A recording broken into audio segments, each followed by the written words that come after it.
നമ്മളൊരു time travel ചെയ്തിട്ടേ ആഫ്രിക്കയിലേക്ക് പോയി എന്ന് വിചാരിക്കും. പഴയ ആഫ്രിക്ക, 3 ലക്ഷം കൊല്ലം മുമ്പത്തെ ആഫ്രിക്ക. അപ്പം നമ്മൾ 2 ഗ്രൂപ്പ് മനുഷ്യരെ കാണുന്നു. ഓഫ് കോഴ്സ് കാണുമ്പോൾ മനുഷ്യരാണ്. ഒരു ഗ്രൂപ്പിന് ഇച്ചിരി വ്യത്യാസമുണ്ട്. അവർ കുറച്ച് ഭയങ്കര മസിലും, പിന്നെ ആണുങ്ങളും പെണ്ണുങ്ങളും തമ്മിൽ നല്ല വ്യത്യാസമുണ്ട്. ആണുങ്ങളൊക്കെ കുറച്ചുകൂടെ തടിയന്മാരും ഭയങ്കര ഖടാഖടിയന്മാരുമാണ്. പിന്നെ ആണുങ്ങളുടെയും പെണ്ണുങ്ങളുടെയും ഒക്കെ മുഖം കുറച്ചുകൂടെ ഒക്കെ ഒന്ന് ക്രൂരമാണ്, മനസ്സിലായില്ലേ? കുറച്ചുകൂടെ വലിയ താടിയല്ലും പല്ലും ഒക്കെ ആയിട്ട്. പിന്നെ അവർ തമ്മിലും നല്ല അടിയാണ്, ഇടയ്ക്കിടയ്ക്ക് അടി കൂടും, ഇടയ്ക്കിടയ്ക്ക് ബഹളങ്ങൾ. അതിൽ ഒരുത്തൻ ഭയങ്കര, അവനാണ് നേതാവ്, അവനെ ചോദ്യം ചെയ്യാനായിട്ട് മറ്റുള്ളവർക്കൊക്കെ പേടിയാണ്. അപ്പോൾ അങ്ങനെ ഒരു ഗ്രൂപ്പ്. വേറൊരു ഗ്രൂപ്പ് നമ്മൾ കാണുന്നു, അവർ കുറച്ചുകൂടെ ആൾക്കാരുണ്ട് കേട്ടോ. ഒരു ഗ്രൂപ്പിൽ പാവങ്ങളാണ്, ഭയങ്കര ചിരിച്ചുകൊണ്ടും കളിച്ചുകൊണ്ടും ഒക്കെയാണ് നടക്കുന്നത്. പിന്നെ കുറച്ചുകൂടെ ചെറിയ മെലിഞ്ഞ ബോഡിയാണ്, കുറച്ചുകൂടെ മറ്റേ ചെറിയ എല്ലുകളൊക്കെയാണ്, ഇപ്പം ചെറിയ മുഖം, ഇങ്ങനെ ചിരിച്ചുകൊണ്ടൊക്കെ ഇരിക്കുന്നു, എപ്പോഴും തമ്മിലെപ്പോഴും വർത്താനം. അപ്പം ഏത് ഗ്രൂപ്പാണ് ലോകം മൊത്തം സ്പ്രെഡ് ചെയ്ത് ലോകം മൊത്തം കീഴടക്കിയത് എന്ന് നമ്മൾ ചോദിക്കുകയാണെങ്കിൽ നമ്മൾ വിചാരിക്കുക ആദ്യത്തെ ഗ്രൂപ്പാണെന്ന്. പക്ഷെ അല്ല, രണ്ടാമത്തെ ഗ്രൂപ്പാണ്. അത് നമ്മളാണ്, മനസ്സിലായോ?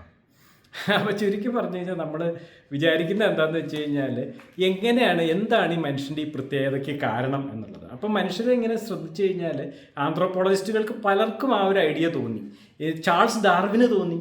ഫോർ എക്സാമ്പിൾ, ചാൾസ് ഡാർവിൻ ആണ് ആദ്യം ഈ ഡൊമസ്റ്റിക്കേഷൻ എന്ന് പറയുന്ന സംഭവം, അതായത് വളർത്ത മൃഗങ്ങൾക്കുള്ള പ്രത്യേകതകൾ വളരെ പഠിച്ച ഒരാളാണ് ഡാർവിൻ. അപ്പോൾ അദ്ദേഹം പറഞ്ഞു, വളർത്തു മൃഗങ്ങൾക്ക് മറ്റുള്ള വന്യമൃഗങ്ങളെക്കാളും ചില വളരെ പ്രത്യേകതകളുണ്ട്. അതിനകത്ത് ഒരു പ്രത്യേകത എന്ന് പറഞ്ഞാൽ റിയാക്റ്റീവ് അഗ്രഷൻ എന്ന് പറഞ്ഞാൽ ദേഷ്യം, പേടി, വേറെ സ്വന്തം സ്പീഷീസിലുള്ളതും അല്ലാത്തതുമായിട്ടുള്ള ജീവികളുമായിട്ട് സഹവസിക്കാനുള്ള ഭയം, പേടി, ദേഷ്യം, ഇതൊക്കെ വളരെ കുറവാണ്. വേറെയും പല പ്രത്യേകതകളുണ്ട് അല്ലേ. അവരുടെ ബോഡി അവരുടെ വൈൽഡായിട്ടുള്ള കൗണ്ടർ പാർട്സിനേക്കാളും, ഉദാഹരണത്തിന് ചെന്നായ്ക്കളെക്കാളും വളരെ ചെറിയ ബോഡിയാണ് യൂഷ്വലി ഡോഗ്സിനുള്ളത്. അത് ബ്രീഡ് ചെയ്ത് നമ്മൾ വലിയ വലിയ ഡോഗ്സിനെ ഉണ്ടാക്കിയിട്ടുണ്ട്.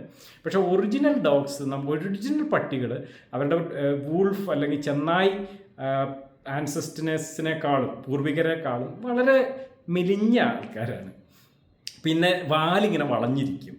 പിന്നെ ഇങ്ങനെ വെള്ള കുത്തുകൾ, അത് നമ്മൾ പശുക്കളിലൊക്കെ കാണാം അല്ലേ, വെള്ള പാണ്ടുകൾ, പല പല കളറുകളിലുള്ള പാണ്ടുകളൊക്കെ വരാം. പിന്നെ മുഖം ചെറുതാണ്, കുറച്ചുകൂടെ ഷോർട്ടാണ്, ജോയൊക്കെ ചെറുതാണ്. അങ്ങനെ പല വ്യത്യാസങ്ങളുമുണ്ട്. അപ്പം ഇങ്ങനത്തെ പല വ്യത്യാസങ്ങളും പല കാര്യങ്ങളും നമ്മൾക്കും ഉണ്ട്. മനുഷ്യന്മാരും ഒരു ഡൊമസ്റ്റിക്കേറ്റഡ്, ആരോ വളർത്തിയ മൃഗങ്ങളുടെ പോലെ ഉണ്ട്. അത് പണ്ടത്തെ കാലത്ത് ബ്ലൂമന്താൾ എന്നൊക്കെ പറഞ്ഞിട്ടൊരു തിങ്കർ, പുള്ളി ഒരു ആന്ത്രോപോളജിസ്റ്റ് ആയിരുന്നു.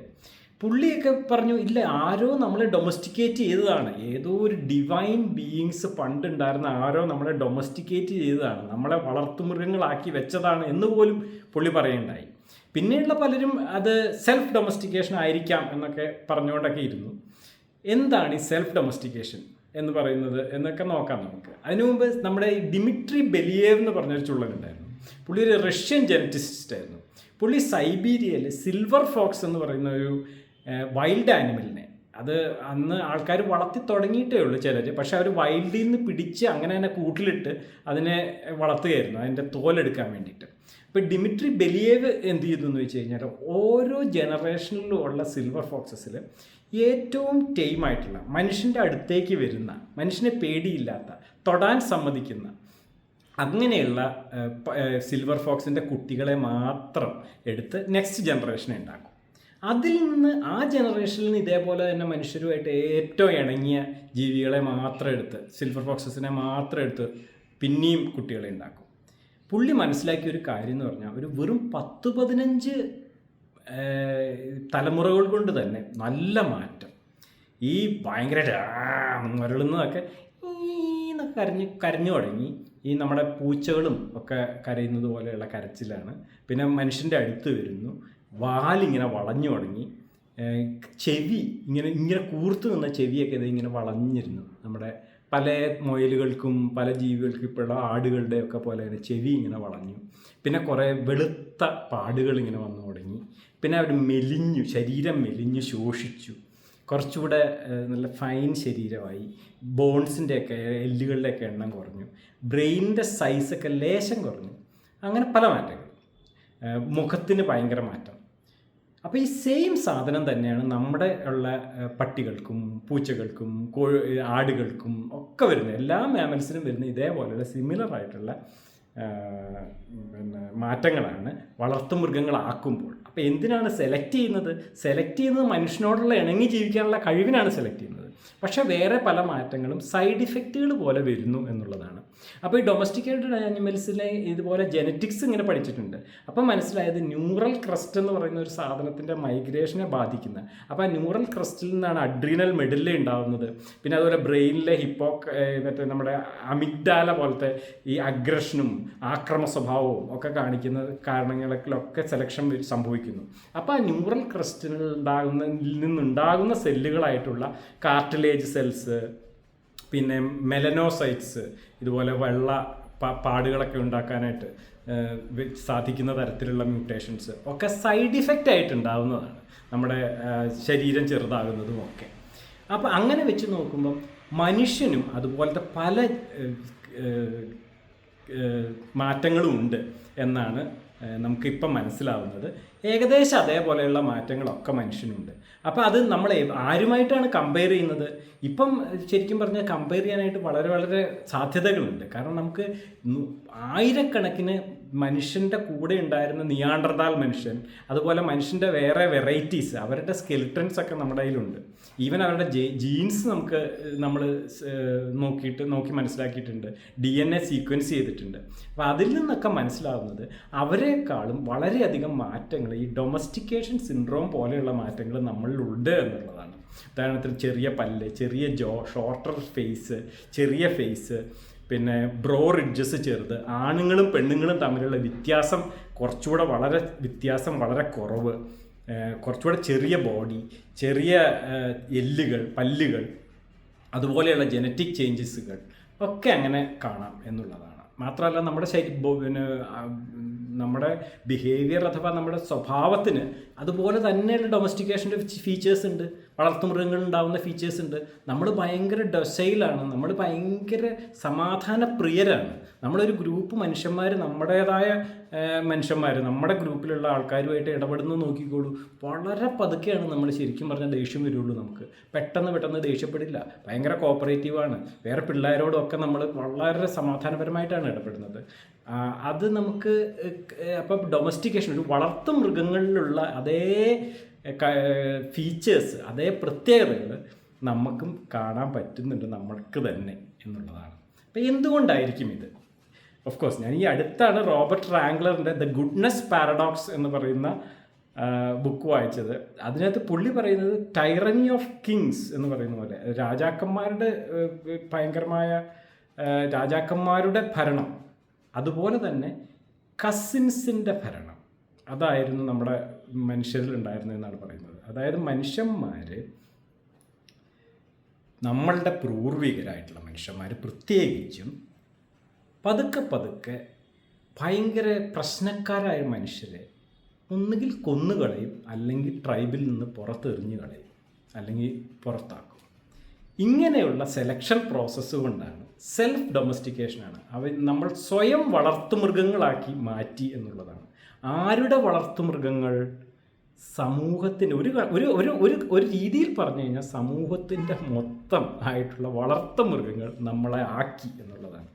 അതുകൊണ്ട് നമുക്ക് ഗുണമുണ്ടായി. ഓഫ് കോഴ്സ് വേറെ കാരണങ്ങൾ ഉണ്ടാവും കേട്ടോ, പക്ഷേ എനിക്ക് തോന്നുന്നത് വേറെ ഒത്തിരി കാരണങ്ങളുണ്ടെന്നാണ്. ഓഫ് കോഴ്സ് നമ്മൾ ഭയങ്കര പ്രശ്നക്കാരെ നമ്മൾ ഒഴിവാക്കി നമ്മളവരെ കൊല്ലും, അത് പച്ചയ്ക്ക് പറഞ്ഞാൽ അങ്ങനെയുള്ള സംഭവങ്ങളും നമ്മൾ ഉണ്ടാക്കുന്നുണ്ട്.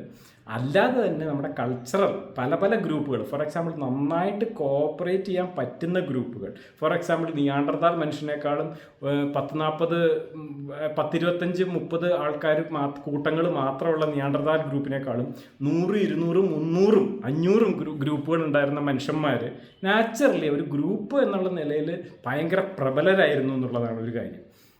അപ്പോൾ even group selection scenarios, multi level selection scenarios ഉണ്ട്. അതായത് ഭയങ്കര നന്നായിട്ട് കോപ്പറേറ്റ് ചെയ്യാൻ പറ്റിയ, തമ്മിൽ ഭയങ്കര സ്നേഹവും കൂറുമുള്ള കൂട്ടങ്ങളാണ് പിന്നീട് വിജയിച്ചത്, പാതയിൽ വിജയിച്ചത്. അപ്പോൾ അതിന് വേണ്ട എല്ലാം സെലക്റ്റഡ് ആകും എന്നുള്ളതാണ്. പിന്നെ മെയ്റ്റ് സെലക്ഷൻ ഉണ്ട്. നമ്മുടെ ഹ്യൂമൻ സ്ത്രീകൾ കുറച്ച് സമാധാനപ്രിയരായവരെയും പിള്ളേരെയൊക്കെ നോക്കാൻ കഴിവുള്ളവരെയും ആയിരിക്കാം സെലക്ട് ചെയ്തിട്ടുണ്ടാവുക ആണുങ്ങളിൽ നിന്ന്. അപ്പോൾ അത് തന്നെ വലിയൊരു സെലക്ഷനാണ്. പിന്നെ സമൂഹങ്ങൾ വലിയ വലിയ ഗ്രൂപ്പുകളായിട്ട് നിൽക്കണമെങ്കിൽ വലിയ സമാധാനപ്രിയത്വം വേണം അല്ലേ. അപ്പം അങ്ങനെ നോക്കിക്കഴിഞ്ഞ് കഴിഞ്ഞാൽ ചിലപ്പോൾ നമ്മുടെ റിലീജിയൻസും നമ്മളുടെ ഈ മതങ്ങളും ഒക്കെ ഇതുപോലെ ഗ്രൂപ്പുകളെ പിടിച്ചു നിർത്താനായിട്ട് ഇവോൾവ് ചെയ്ത് വന്നതാകാം. കഴിഞ്ഞ 10,000 കൊല്ലങ്ങൾ കൊണ്ട് തന്നെ വലിയ വലിയ ഗ്രൂപ്പുകൾ ഇവോൾവ് ചെയ്ത് വരാനായിട്ടുള്ള സാധ്യതയുണ്ട്. ഈ കാരണം കൊണ്ട് മാത്രം, അത് പരിണാമം കൊണ്ട് മാത്രമല്ല, കൾച്ചറൽ പരിണാമങ്ങൾ കൊണ്ടും അങ്ങനെ സംഭവിക്കാം. ജോസഫ് ഹെൻറിക്കൊക്കെ പറയുന്നത് പോലെ പരിണാമം ആക്ട് ചെയ്യുന്നത് ജീനുകളിൽ മാത്രമല്ല, കൾച്ചറിലും കൂടെയാണ്. അപ്പോൾ അതുപോലെയുള്ള വലിയ വലിയ കൂട്ടങ്ങളാവാനുള്ള ടെൻഡൻസീസ് നമുക്ക് ഉണ്ടായി വന്നിരിക്കാം. അപ്പം നമ്മൾ വളർത്തു മൃഗങ്ങളാണ്, ഇൻ വൺ വേ സമൂഹത്തിൻ്റെ വളർത്തു മൃഗങ്ങളാണ് നമ്മൾ ഓരോരുത്തരും. സമൂഹം എങ്ങനെയാണ് നമ്മൾ പെരുമാറണം എന്ന് വിചാരിക്കുന്നതിനോട് വളരെ വളരെ എപ്പോഴും അതനുസരിച്ച് നിൽക്കാനായിട്ട് താല്പര്യപ്പെടുന്ന വളർത്തുമൃഗങ്ങളാണ് മനുഷ്യന്മാർ, ഇപ്പോഴുള്ള മനുഷ്യന്മാർ മിക്കവരും എന്ന് നമുക്ക് ചുറ്റും നോക്കിയാൽ തന്നെ മനസ്സിലാകും. പക്ഷേ ഇതിനകത്തൊരു മറുവശമുണ്ട്. അതായത് റിയാക്റ്റീവ് അഗ്രഷൻ എന്ന് പറയുന്ന ആ ആക്രമണ സ്വഭാവം, പെട്ടെന്ന് ദേഷ്യം വരാനും പ്രശ്നങ്ങൾ ഉണ്ടാക്കാനും ഉള്ള ആക്രമണ സ്വഭാവം നമ്മളിൽ വളരെ കുറഞ്ഞിരിക്കുമ്പോൾ തന്നെ ചിലതരം പ്രൊവാക്റ്റീവ് അഗ്രഷൻ, അതായത് പ്ലാൻ ചെയ്ത് ആക്രമിക്കാനും പ്ലാൻ ചെയ്ത് ഹിംസ ചെയ്യാനും ഉള്ള കഴിവ് നമുക്ക് വളരെ കൂടുതലാണ് എന്ന് കാണാം. അതായത് വേറുള്ള ജീവികളെ, വേറുള്ള ഗ്രൂപ്പിലുള്ള മനുഷ്യരെ ഒരു ഉളുപ്പുമില്ലാതെ ഇൻഡസ്ട്രിയൽ സ്കെയിലിൽ കൊന്നു തീർക്കാനായിട്ട് നമുക്ക് ചിലപ്പം ഒരു ടെൻഡൻസി ഉണ്ടാവും. അതിന് പല കാരണങ്ങളുണ്ട്. ഇതേ പരിണാമപരമായിട്ടുള്ള കാരണങ്ങളും കൾച്ചറൽ പരിണാമപരമായിട്ടുള്ള കാരണങ്ങളും അതിലുണ്ട്. അതുമാത്രമല്ല, സ്വന്തം സമൂഹത്തിലുള്ള തെറ്റ് ചെയ്തു എന്ന് വിചാരിക്കുന്നവരും നമ്മുടെ സമൂഹത്തിൻ്റെ നിയമങ്ങൾ പാലിക്കാത്തവരെയും ഒരു ദയയില്ലാതെ കൊല്ലാനുള്ള പ്ലാൻ ചെയ്തുള്ള അഗ്രഷൻ, അതായത് റിയാക്റ്റീവ് അഗ്രഷൻ ഇല്ലാതെ, അത് ദേഷ്യം വരാതെ ആക്രമിക്കാതെ നമ്മൾ വളരെ പ്ലാൻ ചെയ്ത് എല്ലാവരും കൂടി ചിലരെ കൊല്ലാനായിട്ടുള്ള ടെൻഡൻസിയും നമുക്ക് വളരെ കൂടുതലാണ് എന്ന് നമുക്ക് മനസ്സിലാക്കാൻ സാധിക്കും. പ്രൊവാക്റ്റീവ് അഗ്രഷൻ നമുക്ക് ഭയങ്കര കൂടുതലാണ്. ചുരുക്കി പറഞ്ഞു കഴിഞ്ഞാൽ നമുക്ക് മനുഷ്യനെ മനുഷ്യനാക്കുന്നത്, ഈ സിവിലൈസേഷൻസ് ഉണ്ടാക്കാനായിട്ട് സഹായിച്ചത് നമ്മളെ തന്നെ വളർത്തു മൃഗങ്ങളാക്കിയതിലൂടെ ആകാം അതിൻ്റെ തുടക്കം.